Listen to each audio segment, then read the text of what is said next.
Hi YouTube, it's Kathy, and this is my weekly entertainment wrap-up for April 21st through 27th. This week I read 4 books, I watched 5 shows, I watched 1 movie, and I listened to 3 books. You might assume from that amount of media that I just don't have a life, but it turns out that when I hang out with other people, we watch things, hence all of the watching of things. First this week I finished Home and Away by Candice Montgomery. I was finishing this a little bit late for Prideathon, and I picked up this book for Prideathon because it had a side bi character, and I'm bi, and that was one of the prompts. This book is about Tasia, who is a female football player at her high school, the only one, and the only one that people seem to know about. Everything seems to be going just fine in her life until one day she goes home and finds her mom with this mysterious package, which reveals something about Tasia she didn't know about herself. I didn't know what that was going into this, so I'm not going to wreck it for you either. One of the things I really enjoy, however, about this book is how it takes the home and away and really plays with it. So obviously Home and Away can be a football reference because she plays football, home games, away games, and football does come up quite regularly through this book because it is her major pastime. However, this juxtaposition of home and away plays a part in Tasia's life and what she's going through because of this mysterious box. All in all, I thought this was a pretty good read. It brought up issues of race, it brought up issues of sexuality, and I enjoyed it. My next book this week was In an Absent Dream by Seanan McGuire. This is the 4th in the Wayward Children series, and this one takes place in a goblin market, although I don't think there was a single goblin at any point in the entire book, which slightly confused me. That's fine. Because I haven't been going back and familiarizing myself with characters before reading these books, I didn't remember who Lundy was, which is the protagonist of this one, but it also doesn't really matter. You know that these children are going to be children that have gone off to a portal world and then come back. And what I specifically liked about this one is how you could see that this has happened previously in her family. Also, all of the books in this series are very short. They're either novellas or very short novels, depending on what the technical definition of a novella is. And I feel like Seanan McGuire gets a lot of story into very few pages, which I appreciate. Next, I finished off a book that I've been kind of flipping through, and I definitely didn't read every single page because not all of it applied to me, and that was called The Healthy Mind Toolkit. The tagline of this book was something to the effect of stopping self-sabotage, and because I have a habit of talking down to myself and talking badly about myself to myself, I figured it was something I should probably read. There were quite a few sections in this book that did not apply to me, so I definitely skimmed through those rather than completely reading them. And because I wasn't taking the book super seriously, I didn't actually write down things like it tells you to do. It gives you exercises throughout the book where you're supposed to think about certain things and write down strategies and that type of thing, and because I grew up on Harriet the Spy, I kind of never want to write down things about my personal feelings that people could possibly read. Unless, you know, it's on LiveJournal or some form of blog in which I assume people will find it one day. Those things, obviously fine. Things that I would write down that are actually super personal and that I don't want people to know about, I don't do that. Harriet the Spy wrecked that for me. I feel like I got what I wanted out of this book, so I was able to move on from it. The final physical book I finished this week was the Book of Speculation. This is a bookish book that also has carnival vibes, so if you like the night circus or you like bookish books, this is definitely one to keep on your radar. This book is about a librarian who lives next to the sea in this house that is kind of crumbling. He inherited it from his dad, and his dad didn't take very good care of it. And really, it just needs one big storm and the whole thing is just gonna go into the water. Both of his parents died fairly young, so he ended up raising his sister, who has since moved away and joined a circus. That doesn't seem super outlandish to him because his mom was in a circus, his grandmother was in a circus. There's kind of a long family history of people joining circuses. One day a very old book arrives on his doorstep that shows a pattern that he didn't know about his family. This is one of those books where I went into it thinking it was contemporary, but I wonder if it could also be kind of contemporary fantasy, if that's even a genre. There were quasi-fantastical elements to this, but I wouldn't say that it's full fantasy whatsoever because some of those elements,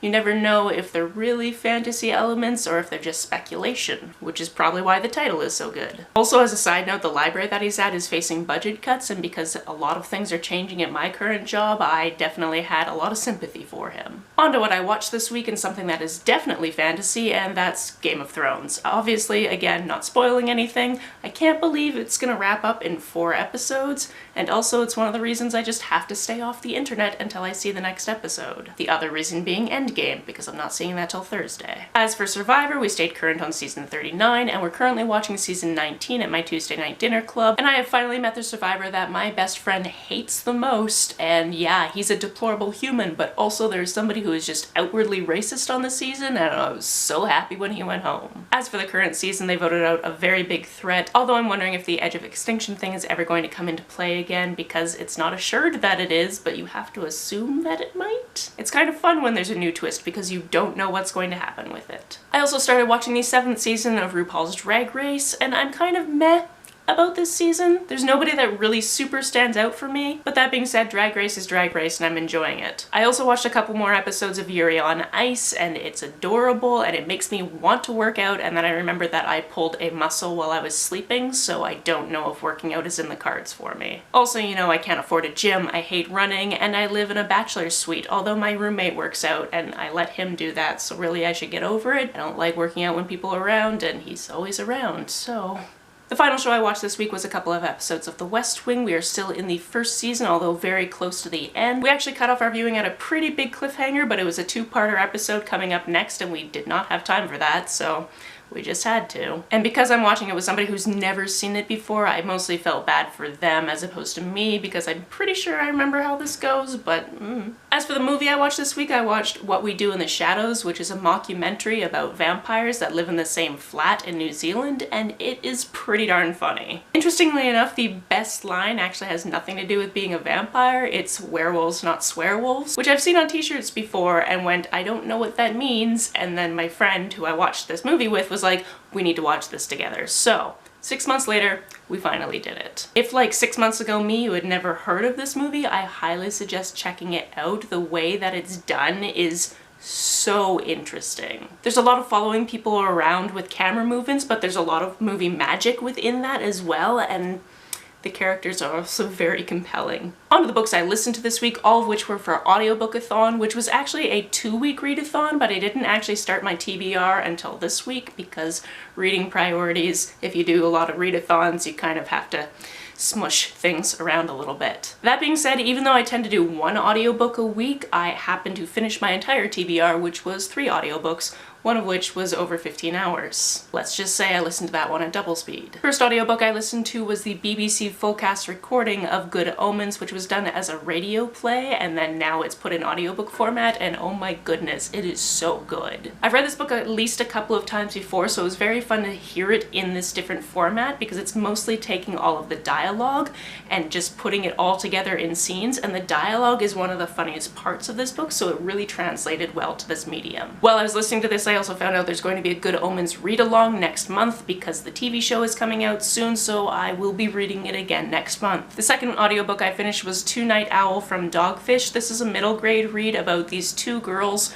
who meet over email, specifically because one girl finds out that her dad is sending her to a summer camp, and it's the same summer camp as this other girl, and they're both being sent there because their dads are dating. Each of them is very used to being the only person in their dad's lives, so this is a very strange situation for them, and at first they are very opposed to it. This whole book takes place over emails and text messages, and I found this format very, very cool, especially with the different twists and to finding out what happens down the line. And this was also a full cast recording, so every character that had an email they sent, it got a different voice actor. There is a significant twist about halfway through this book, which I saw coming, but also really enjoyed that it happened. I wasn't mad that I figured out it was probably going to happen. I figured it out because I have some life experience in regards to what was happening with the dads at the time, so that's why I figured that out. There were also a ton of things I did not see happening and relationships that got stronger, and I really enjoyed this book. I only have one pet peeve about this book, and that's the main email chain from the beginning of the book is between Bet and Avery, and every time they reply to each other, another re is added into the subject line. So this book would have been 10 minutes shorter if they just took out all of the re's, or just only had one re in the subject line instead of adding re's every single time. That's something that on the page you can just skip that over, but when you're listening to Bet Davis from Avery Bloom, subject re-re, re-re-re, re-re-re, re-re-re, re-re, re-re-re, re-re-re, re-re-re, re-re-re, you don't know me, it gets really annoying. The final audiobook this week and the longest audiobook this week was The Magician King, which is the second in the Magicians series by Lev Grossman. I listened to the first book in this series literally years ago and remember thinking that it was very, very long and that it seemed to go on forever, and then I realized it was like a 16-hour audiobook. So I am unsurprised that the second book followed suit. Also, before listening to this book, I definitely didn't brush up on who any of the characters were or read back over the plot, so I was glad that some of it was kind of brought up throughout the plot of this book. If you haven't heard about this series, it's kind of like college-aged Hogwarts with swearing and pop culture references, and takes place in the States, although the majority of this one takes place in Fillory, which is another world, which is actually written into some books that are written in the real world. And that book series is more like Narnia, and obviously there's not a lot about the plot of this one I can talk about because it would have spoilers for the first book. That being said, one of the things I enjoyed most about this book was getting to know what was happening to Julia during the first book, because that is not something we really knew in the first book. However, I feel very badly saying that because we find out that something pretty traumatic happened to Julia close to the end of the first book, and I could have done without that scene. Lev Grossman kind of writes women as plot devices, and I don't really like it. What I do like about his writing, however, is it can be going in one direction and then it's just suddenly derailed, and the characters just have to go with it. I'm also aware that this has been made into a TV series, which I fully intend to at least try after I've finished the final book. That's it for this week. If you've read, watched, or listened to any of these, let me know about it down in the comments below. On the way down to the comments, if you hit that subscribe button, that would be very nice of you. You can like and share this as you see fit, and I'll see you very soon. Bye!